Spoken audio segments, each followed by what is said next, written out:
It is Monday, May 18th.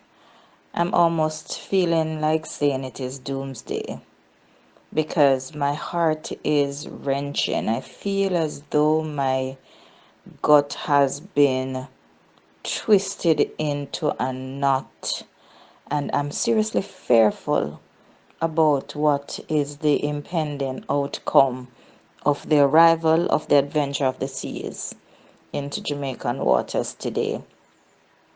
I'm going to be making reference to several bits of documents as well as a video recording or two because I have done my bit in trying to aerate this matter, and now I am really beginning to feel as though the country I call home and the government that we have been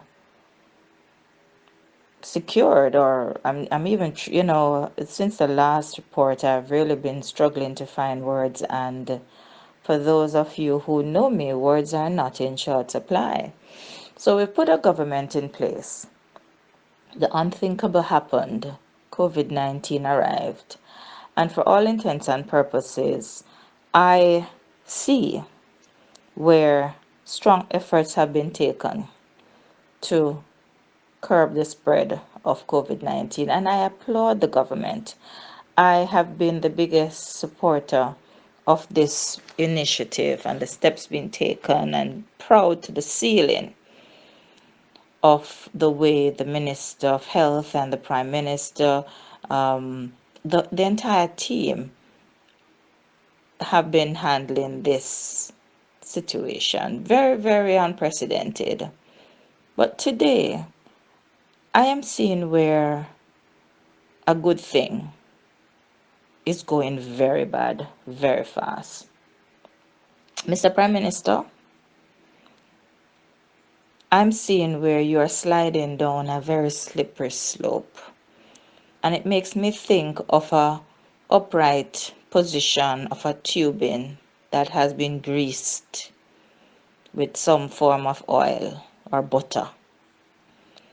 And at the top of that tube, you're hanging on to the rim.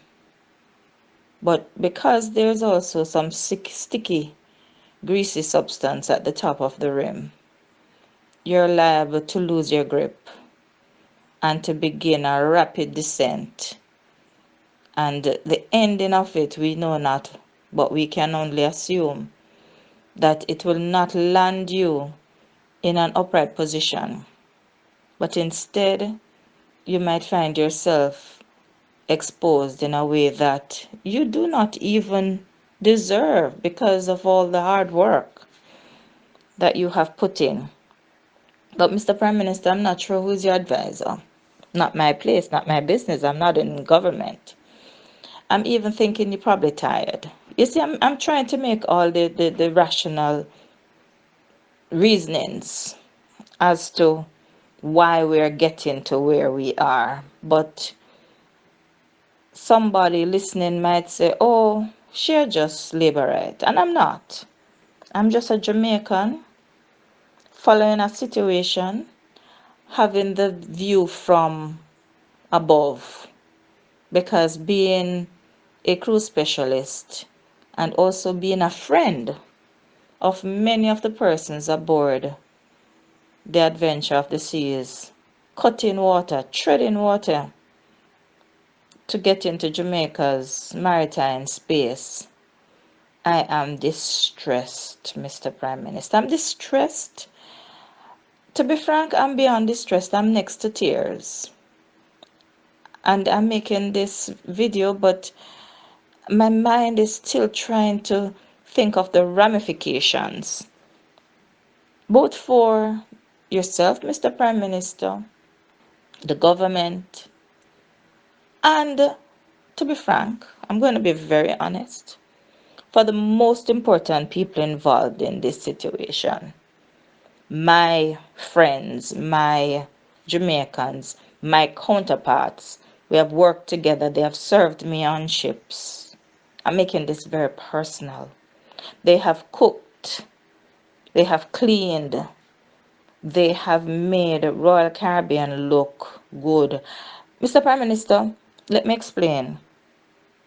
There is not a Royal Caribbean ship up to COVID that didn't shine brighter because Jamaicans were among the crew.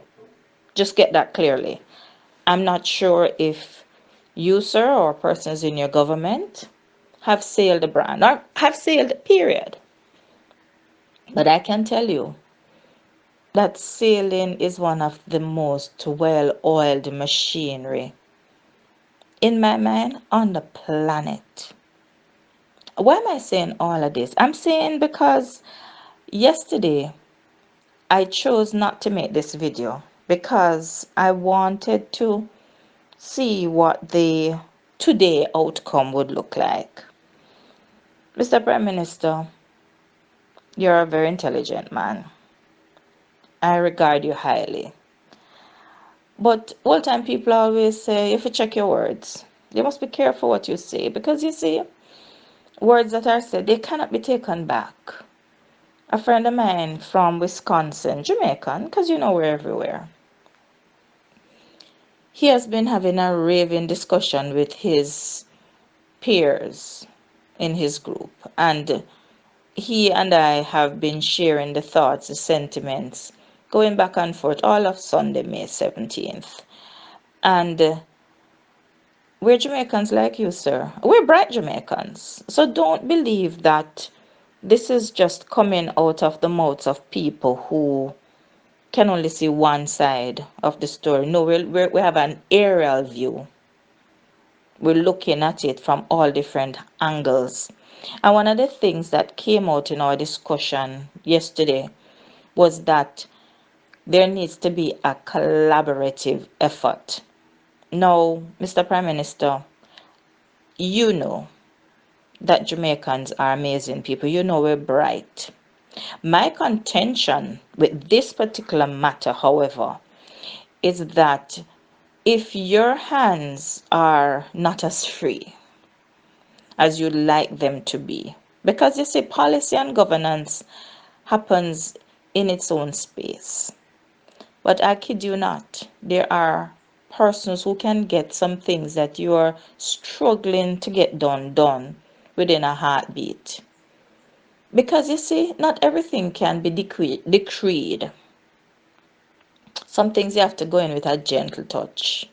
Some things you need to move in into the heart of the matter and get otherwise closed doors to fly open. What am I saying? I understand the politics of Jamaica. I understand the fact that we all want to get our moment in glory. We want to shine. We want to look good. But I dare say, and funny enough, as my friend and I from Wisconsin talked a bit, Damian Crawford came up. His name came into the conversation because my statement to him was, why are we not collaborating? Why is the government, and as far as I'm concerned, the government is formed by 63 MPs. So now we're talking about governance. Why is it that a brilliant mind, or two, or few, like Damian Crawford, could not be pulled into the planning process? This is where I'm sitting. If we've got 63 MPs, we all know that these are elected officials. And because they are serving in Parliament, they're on a salary. My thought is we've got some brilliant minds just kind of sitting down in my mind, idly by, when at this point it should be all hands on deck. I speak of Mr. Crawford, and it's ironic because it would have been about midday that my friend and I were talking. By the way, he's a respiratory therapist in Wisconsin. No, he did not leave here as a medical person. He left Jamaica as a tourism worker like myself.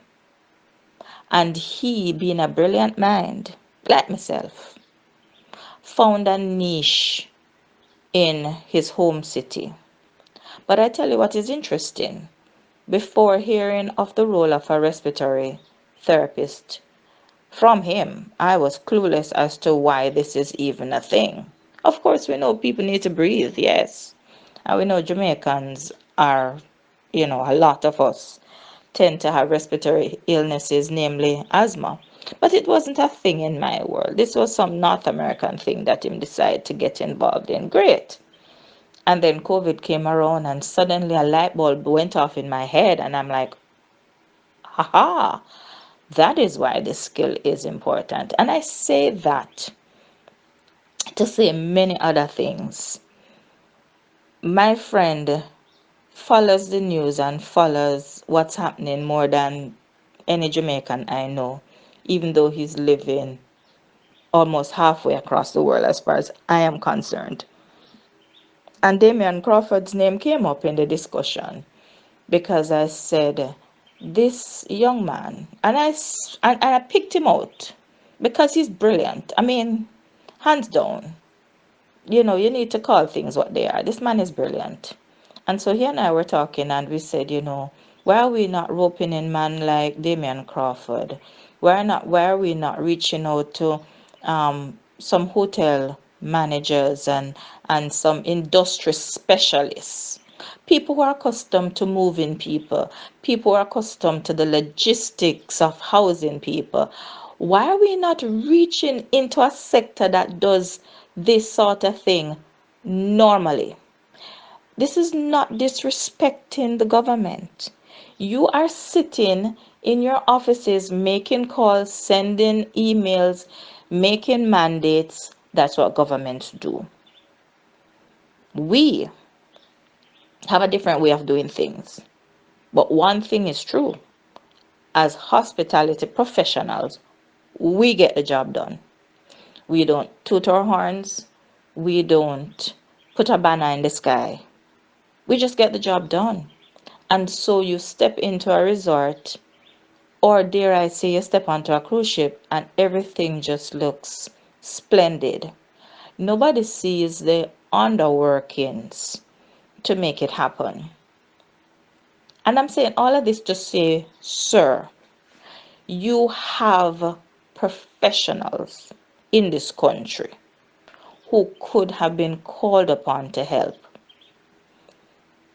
I did my huge training, my last set of hospitality training, I should say, with Sandals Resorts.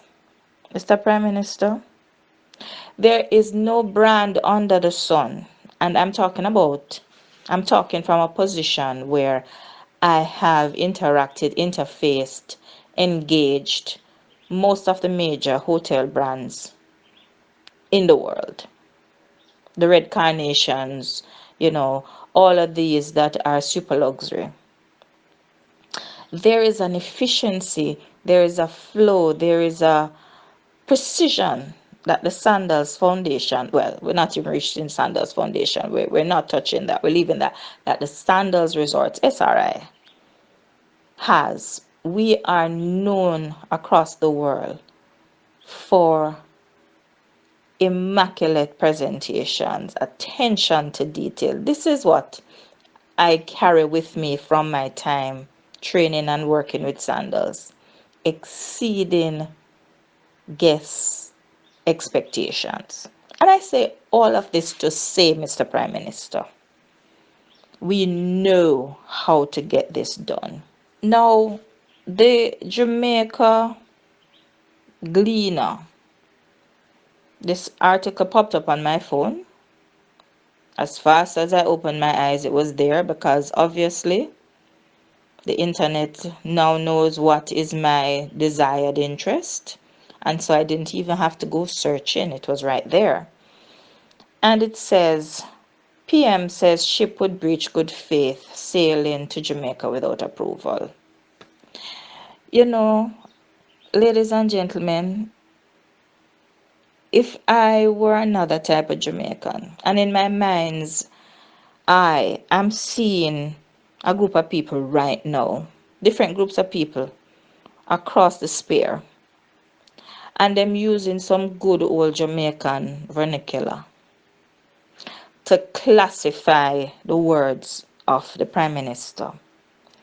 You know, in desperate times, desperate measures need to be called upon. And it makes me think that Mr. Prime Minister is now sitting in a glass palace somewhere above the struggles, the life that is now happening on the seas. And he is using a I'm not even sure if it's carefully rehearsed because it sounds careless to me. A set of words making a statement that by God, all that you have done, Mr. Prime Minister, in the fight against COVID, these words can just cancel them out. That is how I'm seeing it. Because how can you say a thing like you have not, I don't even want to misquote you, you know. It says here, but Wholeness is maintaining that up to this point, no date for arrival has been agreed. If it is true that the ship intends to sail into Jamaican waters without formal approval or even courtesy of notice, while discussions are still going on, then this would represent a serious departure from good maritime practices and the cooperative nature of the dialogue we have been having on this matter. Mr. Prime Minister, wake up! Wake up! Wake up! There is total departure from good maritime practices everywhere. Hello? Wake up! Is it good maritime practice, sir, for the CDC to tell all the ships that are now floating off the coast of countries that them cannot dock? Isn't that a departure from good maritime practices? Is it good maritime practice to say that the people who were taken off the ship, and you might not know these things because ship people are obviously not your concern but they're mine, that when a vessel was allowed to dock and persons were taken off a Royal Caribbean ship and taken to the airport, they were denied the right to get on an aircraft and they were herded like cattle and sent back to the ship. Mr. Prime Minister, you need to listen and watch my videos because you don't realize that suicides have started happening on the ship. You obviously have not heard about the two gentlemen whom I have already reported on. Young men, depression set in.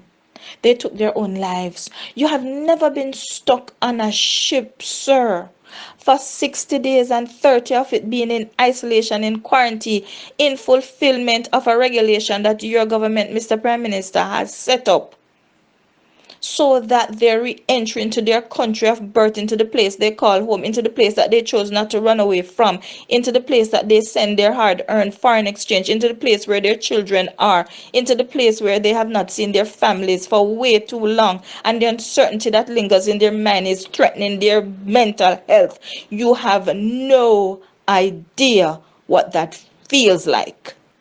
The controlled re-entry that you speak of, and the fact that you're making reference now to the 100 and how much was it, 15 perhaps persons who came into the island, and persons are complaining, and the conditions are not as they should be, and the preparations and the execution, it's not as it should be. You're saying in your report, look at the challenge that we're having with these. How on earth are we going to manage 144? I can tell you, sir, how you manage 144. You call in reinforcement. Ask the military. That is what you do. Because when your people need you, this is what you do. You step up. You pull out the stock. You get it done. We have lots of idle hands sitting here, namely me. We have people who can help you. Why are you being so uptight? I'm not understanding this. I'm just not understanding this.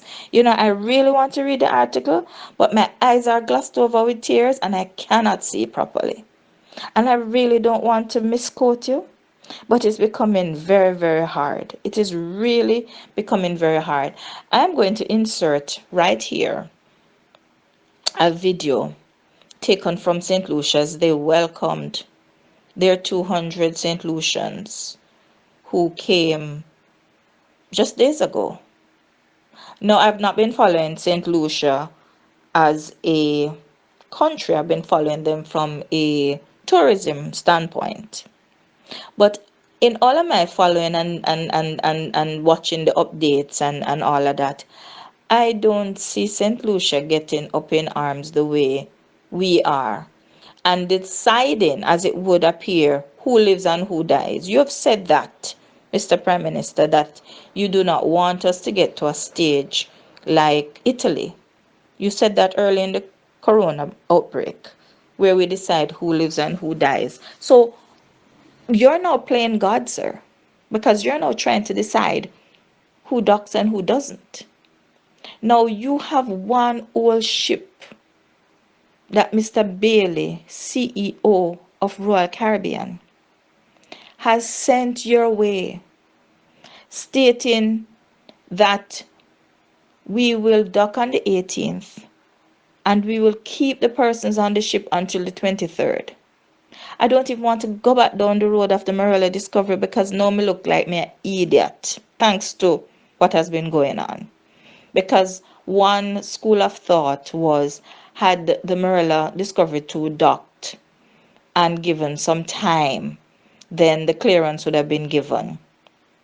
Now I'm beginning to think that was a farce, simply because with this adventure of the seas, the statement is they will dock in Falmouth.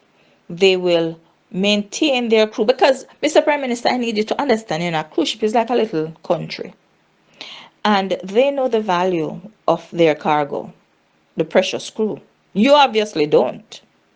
Because Royal Caribbean has decided that in our quest, we are putting the fuel, we're fooding them, we are welfaring them, and we are making sure that we come and we deposit them at them yard because we care about them. And we're going to stay here with them until the 23rd, until y'all get your act together.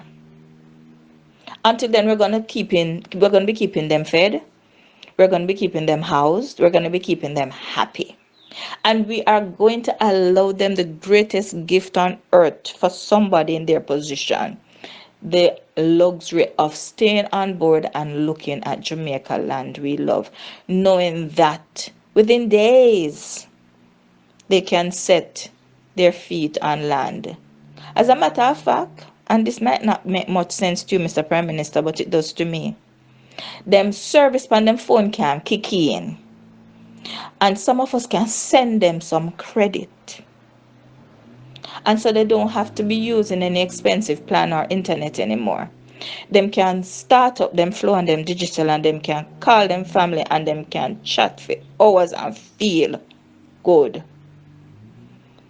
I know this is a very, very long video, but I have to unburden my heart. I have to talk the things that hurt. And as a matter of fact, at this point, I'm going to insert a recording from the ship where the captain is speaking and he is addressing the crew. He made it clear, listen good, he hasn't received any clearance from the Jamaican authority. I'm not lying. But what him going to do with the people them? Him don't have no land to put them on anywhere on the planet. The only place he has for Jamaicans who are now on the ship is to leave them in Jamaica. Or, Mr. Prime Minister, I don't want to get rude because them says not everything good for eat, good for talk, and I don't want to say what is in my mind. But listen to the recording just now. The final document I'll be making reference to just came across my phone this morning. I love technology, I tell you, I love technology. Because from my phone, and I mean, people realize my heart and they're sending stuff, so I have access to it. This attorney, Jennifer Hewson, God bless her.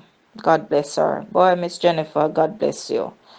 On Sunday, she penned a letter and I am able to look at page 1 of this letter addressed to Senator Honorable Kamina Johnson Smith.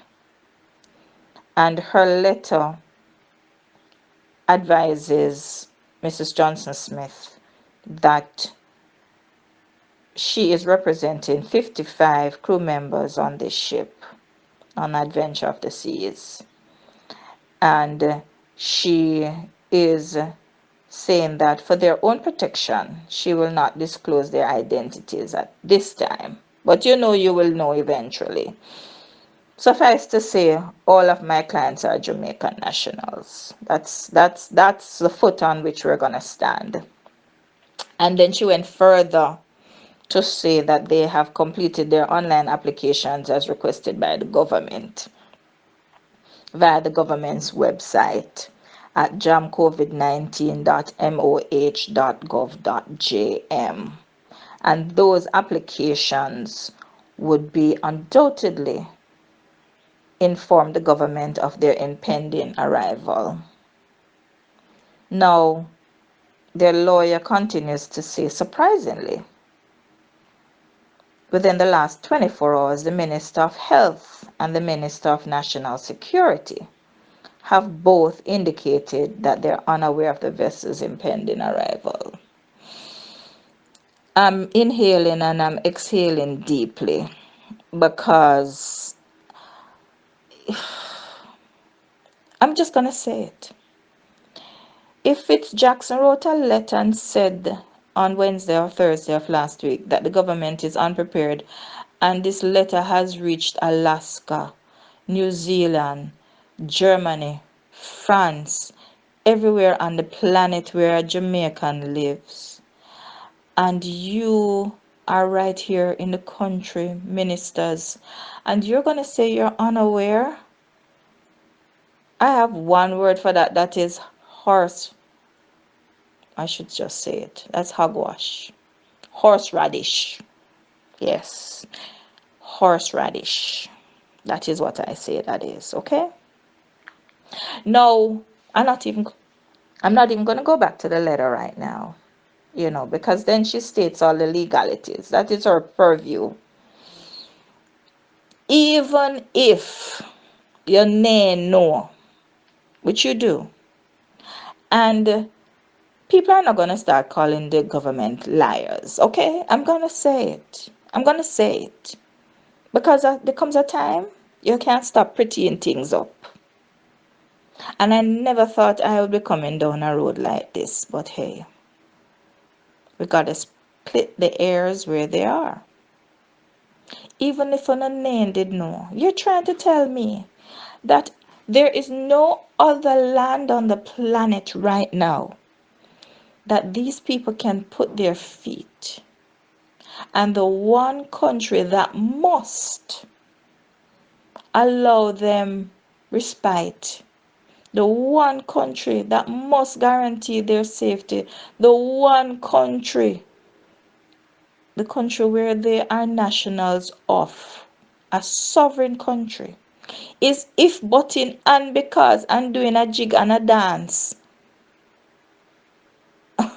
almost like a selection process to see who will live and who will die, who will come and who will not. You know, me glad say Jamaica them educate me. But I'm also happy for my influences of other countries living in Europe and North America. Because what I learned in those two continents is how to remain calm. Because by nature me don't calm. Me a Jamaican. Jamaican are very feisty. And they have taught me how, even how to be angry, you remain calm. Because remember say, blood in me eye. Blood in me eye, me vex, me angry, me disgusted. Mr. Prime Minister, government of Jamaica, opposition, all those who be, I am just going to make a prediction.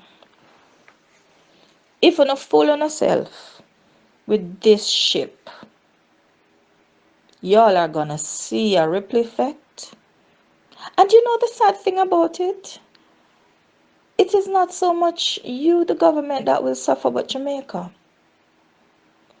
I'm going to stop here, but there's another video that I have been working on because I really need to have a chat with you people. I don't even think you understand what lies ahead.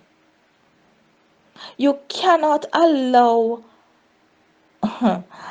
you know, I used to like listening to the politicians, and there's a statement that all politicians have used, especially when Jamaicans get rowdy. And the statement is, we must allow good sense to prevail. No, this is my time to turn it on you. You must allow good sense to prevail. Because if not, why are you in governance? I want you to stay tuned because my next video, the one I've been working on, speaks about home porting and the opportunities now that are opening up. But even if we were being considered and even if we were putting together the proposal with this sort of standoffish attitude, you're shooting yourself in the foot. I'm going to reach out to Mr. Damian Crawford. I like him. No, remember, I'm neither P or the other P because all of the life that I have lived have come through personal efforts and efforts of those who are not partisan, and I have been able to establish myself as a Jamaican of worth on the international scene. But I'd love to sit and chat with Mr. Crawford because the idea of home porting 10 ships for 10 months, doing 4 and 7 day itineraries in Jamaica, would have restored our financial standings in 10 months. Mr. Clark, Minister of Finance, y'all need to just stop using only what you know and start talking about some other things with some other people who might know some things that you don't know. I'm going to catch it right here so my throat dry and I don't have my cup of tea yet. But this is how I see it on the Daily News.